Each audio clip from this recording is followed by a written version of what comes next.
Plant capacity factor को कैसे define करते हैं? It is the ratio of P average divided by plant capacity और इंस्टॉल्ड कैपेसिटी। ये प्लांट कैपेसिटी और इंस्टॉल्ड कैपेसिटी का मतलब है कि जो आपका सपोज करो एक जनरेटर है, उसका जो नेम प्लेट रेटिंग है, इंस्टॉल्ड कैपेसिटी, किसी भी पावर प्लांट का जो इंस्टॉल्ड कैपेसिटी होता है वो आपका क्या कहलाता है? इंस्टॉल्ड कैपेसिटी बोले या फिर उसको क्या बोले? Plant capacity. Plant capacity, plant की कैपेसिटी कितनी है? तो देखिए सपोज करिए प्लांट की कैपेसिटी मैंने क्या मान ली?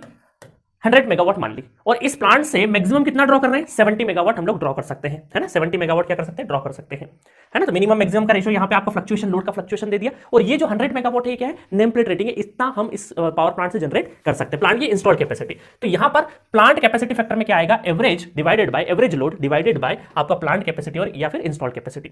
इसका एक और फॉर्मूला, एक फॉर्मूला तो ये हुआ, अभी हम न्यूमेरिकल भी करेंगे ना, दोनों फॉर्मूले से न्यूमेरिकल करेंगे। सेकंड फॉर्मूला है, देखिए सेकंड फॉर्मूला बनाने से पहले मैं आपको थोड़ा सा याद कराना चाहता हूं हमारा प्लांट लोड फैक्टर, है ना? प्लांट लोड फैक्टर लिखा है मैंने। प्लांट लोड फैक्टर क्या होता है हमारा? Average power upon maximum power, average power upon maximum. तो एवरेज अपॉन मैक्सिमम में हमने क्या किया? टी से मल्टीप्लाई कर दिया। टी से जैसे मल्टीप्लाई किया तो आपको पता है कि जो एवरेज पावर होता है मल्टीप्लाई बाय टी, मतलब पावर इनटू टाइम कर देंगे तो ये क्या आ जाएगा? Energy produce in total hour. Total hour में कितना एनर्जी प्रोड्यूस हो रहा है, divided by P max into time कर देंगे तो ये क्या हो जाएगा? Energy able to produce as per the P max in total hours, मतलब पी मैक्स को लेके वो हमारा टोटल आर्स। तो ये वाला प्लांट लोड फैक्टर ऑलरेडी मैं ये वाला फॉर्मूला डिराइव कर चुका था, इसको वापस से इसलिए लिखा है क्योंकि इसको ध्यान से देखो। अब प्लांट कैपेसिटी फैक्टर में भी हम क्या करेंगे? दोनों में टी का मल्टीप्लाई करते हैं, है ना? प्लांट कैपेसिटी को मैं पीसी से डिनोट करूंगा, है ना? तो यहां देखो दोनों में टी से मल्टीप्लाई किया तो ये वाली चीज तो जैसे ये वाली थी एज इट इज बन जाएगी, तो न्यूमरेटर तो डायरेक्टली वही आ जाएगा, energy produce in total hour, ठीक है? बट नीचे का देखो, energy able to produce as per PC in total hour, मतलब आपका देखो प्लांट लोड फैक्टर का जो डिनोमिनेटर है, न्यूमरेटर तो दोनों का बराबर आ रहा है, प्लांट लोड फैक्टर का और प्लांट कैपेसिटी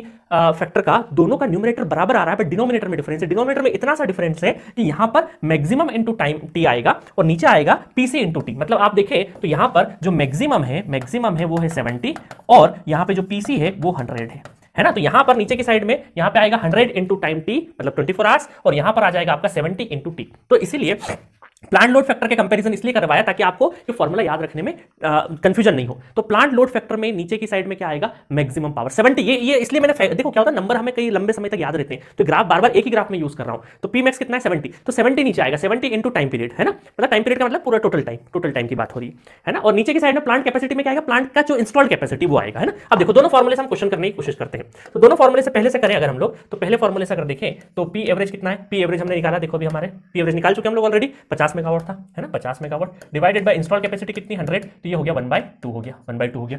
सिमिलरली इससे निकालते हैं, इस वाले फॉर्मूला से निकालें तो एनर्जी प्रोड्यूस कितनी थी आपकी? एनर्जी थी 1200 मेगावाट आर, ठीक है? Divided by energy produce by हमारा पीसी मतलब 100 इंटू 24 आवर्स। तो देखो इसको कट करेंगे, कट किया 12 कम 12 दूनी 24, अगेन यहाँ पे भी कितना आ रहा है? हाफ आ रहा है। दोनों फॉर्मूले से सेम आंसर आ रहा है, ठीक है? तो ये रहा आपका प्लांट कैपेसिटी फैक्टर।